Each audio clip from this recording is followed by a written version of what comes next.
نبی نے یہ فرمایا صلی اللہ علیہ وسلم، کوئی گناہ دنیا میں سزا ملے نہ ملے مگر دو قسم کے گناہ ایسے ہیں دنیا میں ہی اللہ سزا دے گا۔ اللہ اکبر، مجھے یقین ہے میرا رب دے گا سزا ضرور انشاءاللہ۔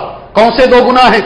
حدیث عن ابی بکر قال رسول اللہ صلی اللہ علیہ وسلم، ابو بکرہ کہتے ہیں اللہ کے رسول نے فرمایا صلی اللہ علیہ وسلم، ما من ذنب اجدر ان يعجل الله العقوبة في الدنيا مع ما يدخر من البغي مع ما يدخر في الآخرة من البغي وقطيعة الرحم رواه الامام ترمذی فی السنن۔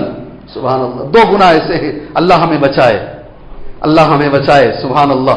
پہلا گناہ کون سا ہے؟ نبی فرماتے ہیں کوئی بھی گناہ اللہ تبارک و تعالی اس کی سزا دنیا میں ہی دے دے، حالانکہ آخرت میں بھی اللہ دے گا سزا۔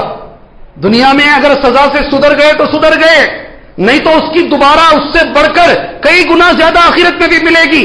دو گناہ ہیں۔ پہلے نمبر پر نبی نے فرمایا صلی اللہ علیہ وسلم ظلم۔ کون سا؟ یہ دونوں میں ہے، فرد کرے تو بھی جماعت کرے تو بھی۔ آج ساری دنیا اللہ اسے ہدایت عطا فرمائے، کسی کے گھر میں کوئی گھس جائے اور اس کے گھر کو ہڑپ لے اور دنیا یہ کہے کہ جو ہڑپنے والا ہے، جو چھیننے والا ہے وہ حق